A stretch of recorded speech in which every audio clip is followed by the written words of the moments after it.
자, 고1 해설 강의도 막바지를 향해 가고 있습니다. 이번 시간에는 33에서 37번 독서 지문, 경제 지문이죠.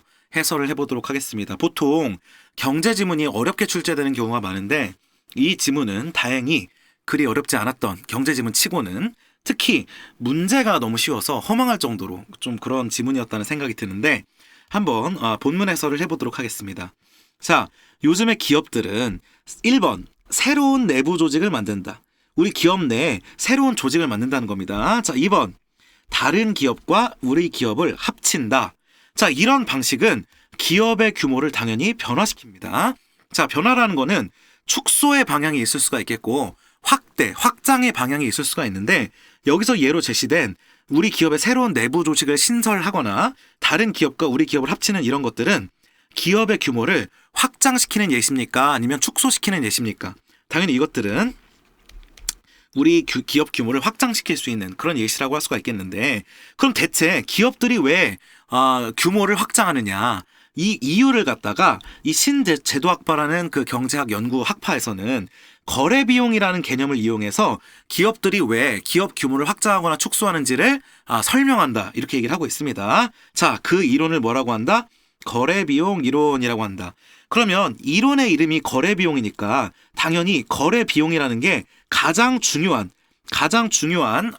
용어가 될 거고 여기서 이제 거래비용이라는 것의 정의가 나오는데 그 정의를 여러분들이 유심히 쳐다볼 필요가 있겠죠. 자, 거래비용의 정의. 거래비용이란 뭐냐면 중요한 겁니다. 재화를 생산하는 데 드는 생산비용을 제외한 즉 거래비용은 생산비용을 포함하지 않는다. 굉장히 중요한 겁니다. 생산비용을 제외한 재화를 거래하는 과정에서 발생하는 비용을 뜻한다 라고 되어 있습니다. 좀만 더 읽어보고 설명을 해드릴게요. 즉 경제주체, 경제주체라는 용어는 여러분들이 좀 알 필요가 있습니다. 경제주체라고 하는 거는 경제활동에 참여하는 그런 어떤 주체들을 가리키는 것으로서 대표적으로 소비자, 기업, 정부 이런 요소들이 있습니다. 자, 여기서의 아마 경제 주체라는 것은 여기 기업 얘기를 했으니까 주로 이제 기업 얘기를 하는 걸 거예요. 기업이 거래 의사를 가진 상대방을 탐색하고 그 다음에 가격이나 교환 조건을 협상하고 계약 후 이행 여부를 확인하고 강제하는 과정 이런 과정에서 발생하는 비용을 얘기를 한다 이렇게 얘기를 하는 거거든요. 제가 이 부분 거래 비용의 정의를 이제 해설을 해드리도록 하겠습니다. 자, 일단 가장 먼저 생산 비용을 제외해야 된다는 말은 이겁니다. 예를 들어서 무슨 회사라고 할까요? 모니터. 제가 지금 모니터 앞에 있으니까 컴퓨터 모니터를 만드는 기업이라고 얘기를 해봅시다. 자, 이 모니터 기업은 여러 곳에서 부품들을 납품받아가지고 이 모니터를 조립을 해요. 그러면 그 모니터를 직접 그 회사가 조립하는 데 들어가는 비용은 뭐가 되겠습니까? 생산 비용이 되겠죠. 그 회사가 모니터를 제작하기 위해서 드리는 비용이 바로 생산 비용이 될 거예요. 그리고 이 생산 비용은 거래 비용과 관련이 있는 겁니까 없는 겁니까? 이것은 거래 비용으로 취급을 안 하는 거예요. 그렇다면 거래 비용이란 뭐냐면 첫째, 거래 의사와 능력을 가진 상대방을 탐색하는 과정. 자, 예를 들어서 모니터를 만들 때 예를 들어서 반도체가 필요하다고 칩시다. 모니터를 만들 때 반도체라는 부품이 필요해요. 근데 이 모니터를 제작하는 기업에서는 반도체라는 부품까지 직접 제작할 수는 없거든. 그럼 무슨 말이냐면은 이 모니터에 들어가는 반도체를 제작하는 기업, 그 기업 중에서 어느 기업과 거래를 할 것인지, 어느 기업이 싸고 질이 좋은지 이런 것들을 반드시 탐색하는 과정이 필요할 거고 또 그 당사자, 그 기업과 그 반도체 기업과 가격과 교환 조건을 협상하고 딜을 하고 이런 것들을 해야 되겠죠. 그런 것들에 투입되는 과정에서 당연히 비용이 발생할 수밖에 없겠죠. 어떤 반도체 업체가 좋지? 라고 하는 탐색하는 과정에서 그러니까 사람을 써야 되고 그런 걸 조사를 하려면 사람을 써야 되고 현장 답사를 가야 되고 그런 것들이 다 비용이죠. 자, 그 다음에 그런 그 반도체 업체들과 딜을 하는 과정, 협상하고 그 다음에 그 협상이 결렬되면 새로운 데를 찾아보고 하는 것도 전부 시간과 또 인적인 비용이 투입되는 그런 거래 비용이라고 할 수가 있겠고 자, 마지막에 뭐가 되겠습니까? 거래를 했어. 계약을 했어. 근데 그 계약이 실제로 잘 지켜지고 있는지를 확인할 필요가 있겠죠. 그러면서 뭐가 되겠습니까? 그 보고를 받는다든지 아니면 그 감사팀을 파견해가지고 제대로 제작이 되고 있는지를 감사를 한다든지 감시를 한다든지 이제 그런 것들 전부 다 이제 비용이 되겠죠. 그래서 그런 과정에서 발생하는 비용을 뭐라고 한다? 거래 비용이라고 한다. 이렇게 되어 있습니다. 오케이? 그러니까 우리는 지금까지 기업의 비용이라고 생각을 하면은 주로 우리는 그 생산 비용만을 주로 생각을 했을 거예요. 그러니까 예를 들어서 과자를 만드는 기업이라고 하면은 그 과자를 실제로 만드는데 돌아가는 뭐 공장에서의 전기세, 노동력 이런 것만 생각을 했겠지만 사실은 그 과자에 들어가는 우유나 계란 같은 것들을 납품받고 납품처를 조사하고 그들과 협상하고 할 때 투입되는 시간과 인적, 물적 비용이 있을 거 아닙니까? 근데 그런 비용도 우리가 고려를 해야 된다는 거고 그 비용이 뭐예요? 생산 비용이 아닌 거래 비용이라고 이름이 붙는다. 이렇게 얘기를 하고 있는 겁니다. 정의가 가장 중요한 부분이니까 정의만 크게 좀 잘 숙지를 한다면 크게 어렵지 않을 겁니다. 그래서 예를 들어서 지금 모니터를 만든다 하더라도 자체적으로 제작할 수 없는 반도체 액정, 뭐 플라스틱 가공, 뭐 회로, 뭐 버튼 이런 것들은 다른 중소기업이나 다른 회사에서 납품을 받아야 되잖아요. 그러니까 그 납품을 받는 거래 과정에서 발생하는 비용들을 뭐라고 한다? 거래 비용이라고 한다. 이렇게 여러분들이 이해를 해주면 되는 겁니다. 자, 이 거래 비용이라는 거는 크게 두 가지로 나뉩니다. 크게 두 가지로 나뉘는데 첫 번째가 뭐냐면 시장 거래 비용이고요. 두 번째가 뭐냐면 조직 내 거래 비용이에요. 자, 첫 번째 이 시장 거래 비용은 무엇을 얘기하는 거냐면 시장에서 재화를 거래할 때 발생하는 비용인 겁니다. 자, 예를 들어서 지금 모니터 업체를 제가 예를 들었죠. 모니터 업체 예를 들고 이 모니터 업체는 최종적으로 이제 부품 제공받아가지고 모니터를 조립하는 그런 업체인 거예요. 근데 모니터 업체랑 거래해야 되는 많은 업체들이 있죠. 뭐가 되겠습니까? 반도체 업체가 있을 거고요. 다른 회사가 있을 거고 뭐 액정 회사가 있을 거고 플라스틱 가공 회사가 있을 거고 여러 회사들이 있겠죠. 그러면 이 시장 거래 비용은 뭐냐면 이 모니터 업체 외부에서 거래하는 이 공간이 바로 시장인 겁니다. 그러니까 다른 말로 하면은 이 모니터 업체를 제외한 다른 업체들과 거래하는 모든 비용을 뭐라고 한다? 시장 거래 비용이라고 한다는 겁니다. 오케이? 자, 근데 이 그러면 여기도 시장 거래 비용, 시장 거래 비용, 시장 거래 비용, 시장 거래 비용이 발생하겠죠. 그러면 이 비용을 줄이기 위해서 이 중에서 어떤 것들은 우리 기업에서 자체적으로 생산해 보는 게 어떨까를 고려해 보게 된다는 얘기입니다. 자, 무슨 말이냐면은 이거 액정 만드는데 이 액정은 이 반도체는 우리가 직접 못 만든다 쳐도 우리가 액정은 직접적으로 우리가 다른 데서 공급받는 게 아니라 우리가 만들 수 있지 않을까? 라는 그 옵션을 고려하게 된다는 거예요. 그래서 기업이 새로운 내부 조직을 만드는 거 그게 첫 번째죠. 뭐가 되겠습니까? 이 모니터 업체 안에 액정 제작부를 새로 만드는 거야. 그래서 액정 제작을 자체적으로 시작하는 겁니다. 아니면 다른 기업을 합병, 이 액정 회사 하나를 우리 기사와 합치는 거예요. 그런 과정들을 통해서 내부 조직으로 흡수하는 방법을 통해서 거래를 내부화하면 그럼 무슨 말입니까? 이것이 시장에서 거래하고 있다가 액정이 어디 안쪽으로 포함돼서 들어가는 거예요? 액정을 더 이상 시장에서 거래하는 것이 아니라 뭐가 되겠습니까? 액정을 내부적으로 액정을 만들어 가지고 기업의 규모를 이렇게 확장시키는 걸 얘기하는 거죠. 자, 그런 방법을 이제 만들게 되면은 조직 내에서도 거래가 일어나게 되고 이 부분이 중요한 겁니다. 조직 내에서 거래가 일어나게 되고 그 결과 거래 비용이 발생해야 되고 조직 내 거래 비용을 한다. 자, 이게 무슨 말이냐면요. 여러분들 액정 회사랑 거래를 했죠. 그럼 여기서 들어가는 거는 시장 거래 비용이었잖아요. 근데 이걸 줄이기 위해서 액정을 우리 회사 내로 자체 제작을 하게 됐어요. 근데 그러면 이 액정을 자체 제작하게 되는 순간에 거래 비용이 없어지는 것이다. OX. X죠. 액정을 우리 회사가 직접 만든다 하더라도 회사 내에 거래 비용이 발생하게 된다는 겁니다. 자, 이거는 뭐가 되겠어요? 내부로 들어갔다고 거래가 안 일어나는 게 아니라는 거죠. 액정 부서를 신설하게 되면은 그 사람들하고 이 모니터 업체하고 일정을 조율해야 되고 계획을 세워야 되고 시간을 들여서 회의를 해야 되고 미팅을 해야 되고 여기에 인원들을 분배해가지고 나름의 거래를 해야 되죠. 그것들도 비용이지. 그것들도 거래 비용이잖아요. 다만 뭐가 차이가 있어요? 외부 회사랑 거래하느냐 내부 회사랑 거래하느냐인데 아무래도 내부 회사랑 거래하는 것이 거래 비용이 좀 줄어들긴 하겠지만 어쨌든 거래 비용은 발생하겠죠. 그 거래 비용을 뭐라고 하는 거예요? 조직 내 거래 비용이라는 얘기를 한다 이겁니다. 알겠죠? 자, 그러면 이제 이 상황에서 어떻게 됐냐면은 거래 비용이 외부 시장으로 발생하는 거래 비용이 생겼고 이 조직 내부 간에 발생하는 거래 비용이 생겼죠. 그래서 밖에서 발생하는 시장 거래 비용과 이 회사 내부에서 발생하는 조직 내 거래 비용을 더한 것의 결과가 뭡니까? 총 거래 비용이라고 얘기를 하는 겁니다. 알겠죠? 그리고 기업은 이 총 거래 비용을 고려하여 기업의 규모, 우리 기업이 어느 정도 규모를 가질 것인지를 결정하게 된다는 이겁니다. 그러니까 예를 들어서 반도체, 플라스틱, 버튼 할 거 없이 전부 내부로 품으면 규모가 확장되는 것이겠고요. 그냥 모니터만 우리가 만들고 반도체, 액정, 플라스틱, 버튼 이런 것들을 외부에 맡기면 이 기업 규모는 확장되지 않고 작은 규모로 남아있게 되는 거겠죠. 자, 그 다음 이제 그 내용을 가봅시다. 자, 예를 들어서 어떤 제품을 생산하는 기업을 가정해보자라고 얘기했습니다. 자, 요 부분이 바로 이 보기하고 같이 봐야 되는 그런 부분이 되는 겁니다. 야, 어떤 제품, 우리 계속 모니터로 갑시다. 앞에 예를 들었으니까. 자, 모니터 제품을 생산하는 기업을 가정해보자. 자, 여기서는 두 가지 극단적인 예시를 먼저 들어주고 있어요. 첫째는 뭐냐면 시장 거래를 통해서 다른 기업으로부터 모든 부품을 조달받는 거야. 자, 두 번째 케이스는 뭐냐면 반대로 기업 내부에서 모든 부품을 직접 만드는 거야. 자, 그러면 이 첫 번째 케이스, 외부로부터 모든 제품을 만드는 케이스는 시장 거래 비용과 그 다음에 내부 거래 비용, 내부 거래가 뭐겠습니까? 조직 내 거래 비용을 한번 살펴보자고요.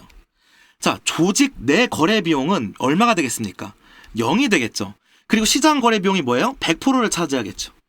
반면에 기업 내부에서 반도체, 실리콘, 플라스틱, 액정까지 다 만든다면은 이 두 번째 케이스는 뭐가 되겠습니까? 시장 거래 비용은 발생하지 않으면서 뭐만 발생하는 거예요? 조직 내 거래 비용만 100%가 발생하게 되는 것이죠. 알겠습니까? 자, 그러면 이것을 그래프로 판단해 봤을 때 어떻게 되는 것이냐. 자, 보십시오. 지금 여기에 있는 이 빨간 곡선 있죠? 이 빨간 곡선이 뭐가 되냐면은 시장 거래 비용이 되는 것이고요. 자, 그 다음에 이 파란 곡선이 뭐가 되는 거냐면 조직 내 거래 비용이 되는 거예요. 자, 먼저 여기 이 상황, 요 가장 끝에 있는 이 상황을 봅시다. 이 상황은 뭐냐면 시장 거래 비용은 높은데 지금 조직 내 거래 비용은 0을 찍고 있죠. 그 말은 이 부분에서의 상태는 모든 부품을 시장 거래에만 의존하고 있는 상태가 되겠습니다. 이해되시죠? 자, 그 다음에 요 중간 요 단계를 한번 봅시다. 이 단계는 조직 내 거래 비용도 발생하고 있고 시장 거래 비용도 발생하고 있죠. 이 말은 일부의 부품은 외부에서 시장에서 조달하고 일부의 부품은 자기 회사 직접적으로 생산하는 그런 상태가 되겠죠. 자, 마지막으로 이 부분을 보면 어떻게 되겠습니까? 시장 거래 비용은 0을 찍고 있고 조직 내 거래 비용이 100을 찍고 있는 걸로 봤을 때 요 끝의 상태는 뭐가 되겠습니까? 가능한 모든 부품을 회사 내부적으로 생산하고 있는 그런 규모가 큰 그런 회사의 그 상태가 이 끝에 찍혀 있는 거라고 할 수가 있겠죠. 자, 지금 이제 여기서의 변화를 볼 텐데 어디서 우리가 출발할 거냐면은 요쪽 끝에서 출발할 거예요. 즉, 다른 기업과의 시장 거래를 통해서 모든 부품을 시장에서 조달하는 그런 경우부터 우리가 이제 시작을 해볼 겁니다. 그런 경우에는 시장 거래 비용은 높지만 조직 내 거래 비용은 발생하지 않는 게 맞겠죠. 시장 거래 비용만 발생하는 상황일 겁니다. 자, 이런 상황에서, 즉 이런 상황은 여기 있는 상황인 거예요. 자, 이런 상황에서 기업이 시장 거래 비용을 줄이기 위해서 시장 거래에서 조달하던 부품의 일부를 기업에서 자체 생산한다고 얘기를 해봅시다. 자, 그러면 어떻게 가는 거냐면은 요쪽으로 오른쪽으로 그래프가 이동되게 되는 거예요. 자, 만약에 이 B의 상태를 봅시다. B의 상태. 그러니까 이게 A 상태인 거예요. 시장 거래 비용만 발생하는 이 상태가 이 A 상태인 겁니다. 근데 이 상태에서 일부를 기업 내부 자체 생산하는 게 뭐가 되겠습니까? 이제 B로 가는 거죠. 자, 그러면 예를 들어서 우리가 액정을 자체 생산하게 됐다고 가정을 합시다. 그러면 액정 회사와 거래하던 시장 거래 비용은 줄어들 것이고 우리 회사에서 자체 제작하는 데 필요한 조직 내 거래 비용이 증가하게 되겠죠. 자, 무슨 말인지 알겠죠? 자, 그래서 시장 거래 비용은 지금 감소하고 있고 조직 내 거래 비용이 증가한 그런 상태가 되겠습니다. 자, 그러면 우리가 가장 최적의 규모, 우리 내부적으로 생산할 수 있는 것에 가장 최적의 규모를 생산하는 게 어느 지점이냐라고 하는 최적 규모가 어느 것인가라고 하는 그 질문을 받게 되죠. 그게 바로 어디가 되는 겁니까? 자, 점차 우리 내부적으로 생산을 하면서 시장 거래 비용을 줄이고 있죠. 그리고 점차 우리 내부에서 제작하는 것이 많아지면서 조직 내 거래 비용은 늘어나고 있죠. 자, 근데 여기서 중요한 것이 이 두 비용을 더한 게 뭐가 되겠습니까? 총 거래 비용이 되겠죠. 자, 그러면 이 총 거래 비용 그래프는 어떻게 나오는 거냐면, 예를 들어서 B의 상태, 이 B의 상태를 보면은 시장 거래 비용은 A만큼이죠. 그 다음에 이 조직 거래 비용은 B만큼이죠. 그러면 A와 B를 더해서, 그러니까 B만큼을 위로 세운 그래프에서 여기 찍히는 이게 뭐가 되겠습니까? 총 거래 비용이 되는 것이겠죠. 자, 이 부분 예를 들어볼게요. 이 부분 예를 들어보면은, 자, 여기서부터 여기까지가 X라고 하면은 이것은 뭐가 되겠어요? 내부적으로 생산하는 비용이 되겠고, 요 Y가 뭐가 되겠습니까? 시장에서 거래되는 비용이 되겠죠. 그래서 이 X와 Y를 더한 이 전체 X 플러스 Y 값이 총 거래 비용이 되는 겁니다. 근데 문제는 만약 이 시장 거래 비용과 조직 내 거래 비용이 이런 식으로 일직선으로 쫙 왔다 갔다 거린다면은 총 거래 비용은 변하지 않고 쭉 이렇게 유지가 되겠죠. 근데 이 제시문에서는 밝히지 않았지만은 어떠한 이유로 인해서, 그게 이제 한계 뭐 이런 이론이 들어와야 되는 건데, 어떤 이유로 인해서 시장 거래 비용은 처음에 급격하게 줄어들다가 나중에 완만하게 줄어들고요. 조직 내 거래 비용은 완만하게 올라가다가 나중에 급격하게 올라가요. 그래서 이 두 비용을 더해서 위에다가 점을 찍으면은 이렇게 아래로 볼록한 곡선을 그리게 된다는 얘기입니다. 자, 그리고 항상 최적 규모, 가장 좋은 거는 비용이라는 거는 적을수록 좋아요, 높을수록 좋아요? 적을수록 좋은 거지. 그 말은 이 총 거래 비용이 가장 적절하게 형성된 지점은 이 총 거래 비용이 가장 아래로 떨어진 바로 이 시점이 가장 최적의 규모라고 할 수가 있는 거예요. 그래서 제가 여기서 여기로 올라가는 걸 마지막으로 설명을 한번 드릴게요. 자, 이 상태에서는, 요 끝 상태에서는 모든 부품을 시장에 의존하니까 시장 거래 비용이 너무 많이 발생하죠. 그래가지고 일부 부품을 그 내부에서 생산하기 위해서 이 내부 거래 비용을 올리는 대신에 시장 거래 비용을 줄였어요. 자, 그렇게 해서 계속 줄여나가다 보니까 최적 규모가 나왔죠. 근데 여기서 내부 규모를 더 늘리다 보면은 오히려 시장 규모를 더 줄이는 것만 그러니까 더 늘리는 것만 못한 그런 상황이 발생해서 이 비용이 역전돼서 다시 올라가고 있죠.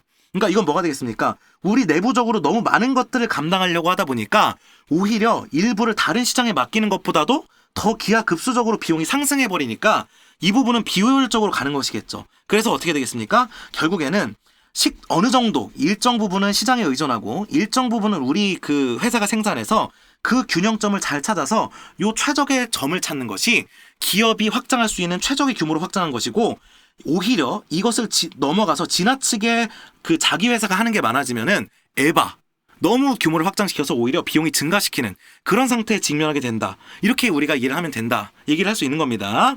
자, 다음 가볼게요. 약간 좀 다른 내용으로 저는 사실 이게 이제 앞에 와도 된다고 생각하는데, 자, 이건 좀 약간 다른 내용입니다. 여기까지 이제 최적을 설명을 해주고, 이 뒤에부터는 전혀 좀 다른 내용인데, 그렇다면 우리가 애초에 거래 비용이라는 게 발생하는 이유가 무엇일 거라고 좀 다른 얘기를 하고 있습니다. 자, 아까 거래 비용이 뭐였어요? 다른 회사와 거래를 하면서 발생하는 그런 비용이었죠. 자, 왜 발생하는 거냐면 4가지 이유가 있는데, 첫째로 인간적인 요인, 우리 인간에 의해서 발생하는 이유가 있고요. 그 다음에 어쩔 수 없이 환경에 의해서 발생할 수밖에 없는 요인이 있고, 각각의 2가지씩의 이유를 들고 있습니다. 그래서 총 거래 비용이 발생하는 4가지 이유를 이 글이 끝날 때까지 들고 있는 거예요. 자, 첫째, 인간적 요인부터 봅시다. 자, 인간적 요인에는 첫째, 인간의 합리성이 제한적이기 때문에, 자, 둘째, 인간은 기회주의적 속성을 갖기 때문에입니다. 자, 먼저 인간은 완벽하게 합리적이지 않죠. 만약에 인간이 완벽하게 합리적이라면은 비용을 최소화하고 이익을 극대화할 수 있는 지점을 정확하게 방정식으로 계산해서 찾아낼 거예요. 그러나 인간은 어떤 선택을 할 때 뭔가 완벽한 선택을 하기 힘들죠. 그렇기 때문에 어떤 선택을 할 때 비용이 발생할 수밖에 없는 거죠. 자, 두 번째는 뭐냐면 인간은 기회주의적인 면모를 보이기 때문이에요. 자, 그렇기 때문에 그러니까 기회주의적이라는 인간은 일종의 이기적이라는 거거든요. 자기 이익만을 추구한다는 거야. 인간은 약간 나쁘다는 거죠. 그러니까 뭐 이기적이라는 게 꼭 나쁜 건 아니지만 그냥 약간 기회주의적 속성이 있다 얘기를 하는 겁니다. 자, 그래서 상대방을 전적으로 신뢰할 수가 없어요. 그래서 비용이 발생한다는 게 이게 무슨 말이냐면은 자, 회사랑 회사 사이의 거래 과정에서 저 사람이 약속을 지킬지 확신할 수가 없지. 그래서 여러 가지 안전장치, 계약서 이런 것들을 만들어야 되는 것이고 거기서 발생하는 비용이 있다는 거예요. 그러니까 인간이 이기적이기 때문에 발생하는 인간이 인간을 신뢰할 수 없기 때문에 발생하는 대표적인 비용이 뭐냐면 이건 좀 이제 그 거래 비용과는 좀 다른 얘기지만은 CCTV 같은 게 있을 수 있어요. 자, 이 CCTV가 가게마다 여러분들 CCTV 다 있죠. 근데 인간이 너무너무 착하고 인간이 서로를 완벽하게 신뢰할 수 있다면 사실 이 CCTV에 돈을 들일 필요가 없어. 그쵸? 근데 가게들이 이 CCTV에 비용을 지출하고도 쓴다는 얘기는 인간이 인간을 서로 신뢰할 수 없기 때문인 거거든요. 거기서 발생하는 비용이 생길 수밖에 없다 하는 겁니다. 자, 그 다음에 이제 환경적 요인으로 넘어가 볼게요. 환경적 요인은 첫째, 자산 특수성. 이 그래서 굉장히 좀 중요한 단어를 할 수가 있겠습니다. 두 번째, 정보가 불확실하기 때문에 이렇게 되어 있습니다. 자, 자산 특수성 여러분들 처음 들어볼 건데 정의를 해주고 있습니다. 다양한 거래 주체를 통해서 일반적으로 구할 수 있는 게 아니라 어떤 특정한 회사와의 거래에서만 가치를 가질 수 있는 자산의 속성이라고 얘기를 하는 거예요. 자, 예를 들어 봅시다. 쌀을 예로 들어 볼게요. 쌀. 예를 들어서 그 쌀빵을 만드는 기업에서 쌀을 공급받고 싶어. 그러면 이 쌀을 공급받는 A 농부, B 농부, C 농부, D 농부 이렇게 있을 거 아니에요. 여러분, 쌀이라는 게 어떤 농부에 의해서 거래받느냐에 따라서 그렇게까지 차이가 많이 날까? 쌀은 솔직히 거기서 거기인 경우가 많죠. 물론 좀 더 뭐 고급 쌀 이런 게 있을 수는 있겠지만 기본적으로 쌀은 어디서 어떤 그 주체에서 공급을 받든지 간에 크게 퀄리티나 가치의 차이가 크진 않아요. 그 말은 이 쌀은 자산 특수성, 이 자산이 특수한 가치를 갖는 그 성질이 크게 높지 않은 겁니다. 근데 반도체를 예를 들어봐요. 그리고 어떤 나라의 반도체가 A기업과 B기업과 C기업과 D기업이 반도체를 생산하는데 이 반도체가 A기업이 특히 반도체를 잘 만든다고 해봐. 그리고 B, C, D기업은 반도체 만드는 게 좀 별로야. 별로 공급받고 싶지가 않아. 그런 경우에는 이 넷 중에 어느 주체와 거래하느냐에 따라서 그 반도체의 가치가 결정되죠. 그러니까 이거는 특별히 그 기업과만 거래해야 될 충분한 이유가 있는 거잖아요. 왜냐하면 반도체라는 거는 이 기업과 거래할 때만 그 가치를 갖고 나머지는 가치가 좀 떨어지기 때문에.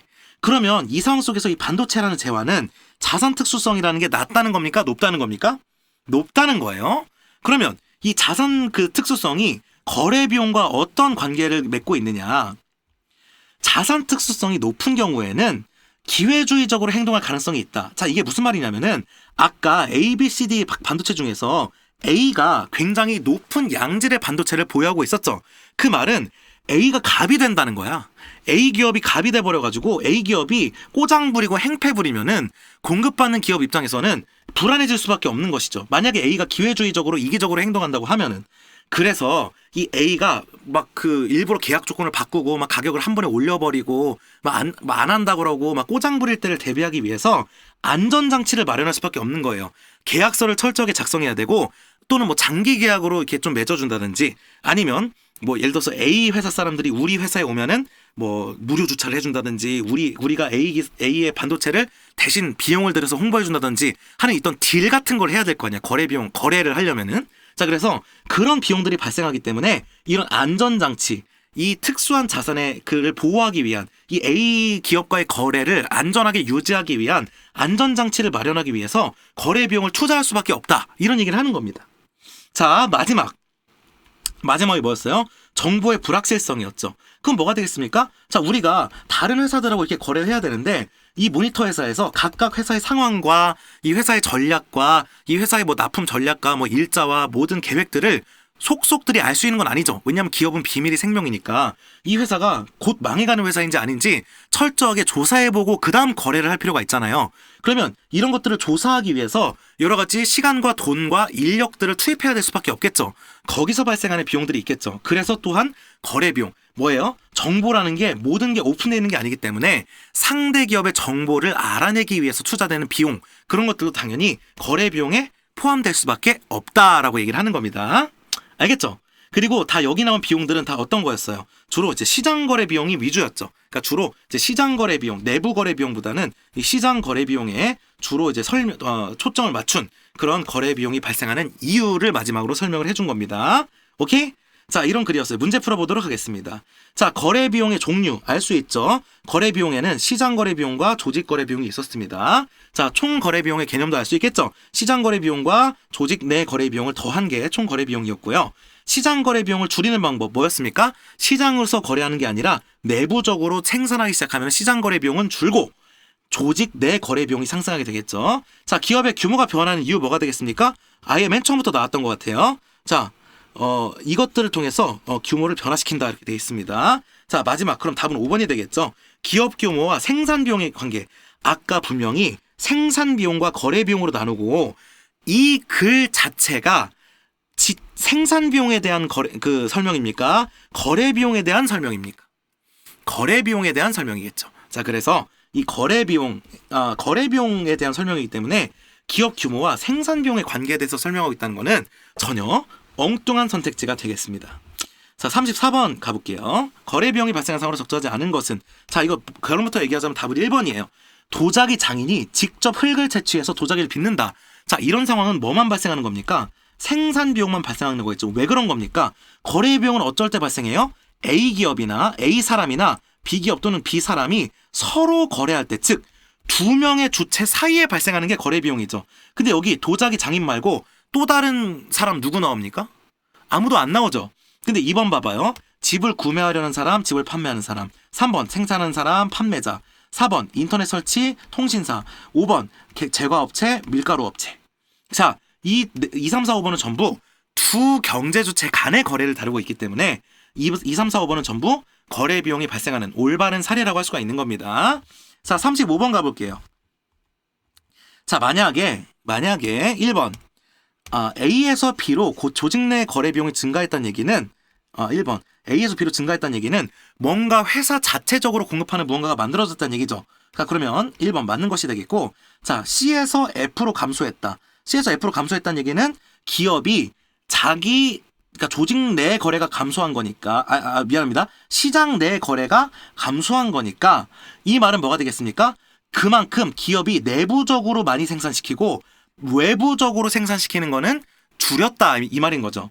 근데 2번 봅시다. 내부 거래를 증가시켰기 때문이군. 그러면 당연히 이제 맞는 선택지가 되겠네요. 3번 D에서 2로 총 거래 비용이 줄었다면 조직 내부 규모를 축소하겠군. 자, 내부 규모는 우리가 어떤 그래프에서 판단할 수가 있는 겁니까? 조직 내 거래 비용에서 판단할 수 있는 게 내부 거래고요. 자, 그 다음에 여기 시장 내 거래 비용에서 판단할 수 있는 게 외부 거래죠. 자, 그러면 D에서 E로 가는 과정에서 외부 거래는 줄어들고 내부 거래는 올라갔죠. 근데 내부 조직의 규모를 축소했다? 이건 말이 안 되는 거죠.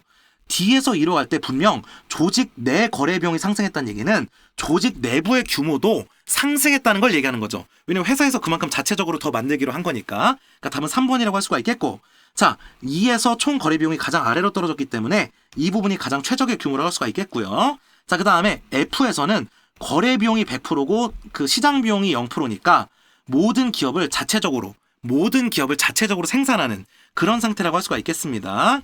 자, 크게 어렵지 않게 풀 수 있는 거고, 자, 사례가 나와 있어가지고 어려운 줄 알았는데 36번은 이 보기 안 읽고도 풀 수 있는 그런 거였어요. 자, 자동차에 들어가는 부품 중 볼트를 특정 기업을 선정하지 않고 다양한 기업을 통해 조달하고 있다. 자, 이 볼트는 자산 특수성이 높지 않겠군. 맞겠죠? 만약에 자산 특수성이 높다면 어떤 특정 기업에서 공급받는 볼트의 가치가 너무 높아서 그 기업에서만 공급받고 싶어 하겠죠. 근데 특정한 기업이 아니라 그냥 여러 가지 기업에서 그냥 이것저것에서 받고 있어. 그 말은 어느 기업에서 받든지 볼트의 가치가 크게 차이가 없다는 걸 얘기하는 것이기 때문에 자산 특수성이 높지 않다는 설명은 옳은 설명이라고 할 수가 있겠습니다. 자, 2번. 자, B기업과 C기업 봅시다. 핵심 부품을 C기업을 통해서만 조달하고 있대요. 그래서 안정적으로 C에서 B로 부품을 공급받기 위해서 계약할 때 내가 니네 거 10년 이상 팔아줄게 라고 하는 장기간 계약 조건을 명시했다 이렇게 얘기를 하는 겁니다. 자, B기업과 C기업이 계약 조건으로 장기간의 계약 기간을 명시한 것은 안전장치, 그렇죠. 자, 2번 사례의 특징은 뭐냐면 B기업은 C기업을 통해서만 전달한다는 얘기가 이 부품의 자산 특수성은 낮은 겁니까? 높은 겁니까? 아주 높은 수준의 자산 특수성을 갖고 있다고 할 수가 있겠죠. 그러면 이 자산 특수성이 높은 경우에는 C가 이기적으로 활동하게 된다면 이 B는 굉장히 불안정한 상황에 놓이겠죠. 그래서 C에서 부품을 안정적으로 공급받기 위해서 니네 정말 오랫동안 꾸준히 팔아줄게라고 하는 계약을 넣어놓은 거죠. 그건 뭐가 되겠습니까? 안전장치를 마련하는 거 맞는 거라고 할 수가 있겠네요. 자, B기업과 C기업은 핵심 부품이 지닌 특성, 이 특성은 뭐가 되겠습니까? 바로 자산 특수성이 높다는 얘기겠죠. 그 특성으로 인해서 이 C기업이 기회주의적으로 이기적으로 행동할 가능성을 염려해서 안전장치를 마련했으니까 2번과 3번도 다 연결되는 설명이라고 할 수가 있겠습니다. 자, 4번 가보겠습니다. D기업과 E기업 간의 거래에서는 정보의 불확실성으로 인해서 거래 비용이 높아지겠군. 딱 얘기를 했는데 봅시다. D기업의 원재료를 E기업에서 조달하고 싶었는데 E기업이 정보를 제공하지 않아서 생산에 차질이 발생하게 되었다. 아, 무슨 말인지 알겠네. E기업에서 D기업으로 제품을 공급받고 싶은데 E기업에서 정보를 너무 오픈을 안 하는 거야. 그래서 D기업이 지금 문제가 처한 그런 상황이 되겠죠. 자, 그러면 아까 4가지 비용 중에 뭐가 되겠습니까? 바로 정보 불확실성으로 인한 거. 왜? 품질 정보를 제공하지 않았으니까 만능이 되겠죠. 자, E기업이 세부 정보를 제공하지 않은 것은 D기업을 탐색하는 과정에서 완벽하게 합리적인 선택을 했기 때문이군. 일단 이건 묻지도 따지지 말고 답이 5번인 이유가 아까 분명히 뭐라고 했어요? 거래 비용이 발생하는 첫 번째 이유가 뭐였습니까? 인간이 합리적이지 않기 때문이라고 했죠. 인간은 합리적이지 않아요. 근데 여기서 무슨 합리적인 선택을 했다 그래? 아까 분명 인간은 합리적인 선택을 하기 어렵기 때문에 거래 비용이 발생한다고 명시했으니까 당연히 5번은 틀린 거고 보기를 읽지 않아도 이것만 보고 풀 수 있는 그런 문제라고 할 수가 있겠습니다. 자, 마지막은 어휘 문제인데 뭐 크게 어렵지 않을 거고 답은 이제 1번입니다. 1번이 무슨 단어였냐면은 이행. 그래서 뭐가 되겠습니까? 예를 들어서 뭐가 되겠습니까? 뭐 공약을 이행한다, 뭐 한다, 뭐 이런 예문이 있겠죠. 이 이행은 무슨 뜻입니까? 바로 실제로 실천하는 것, 실제로 행하는 것, 이런 게 답이 이제 이행인데 여기 뭐라고 설명되어 있어요? 둘 이상의 일을 한꺼번에 행하는 거? 공약을 이행하는 게 2개를 동시에 하는 거예요? 아니죠.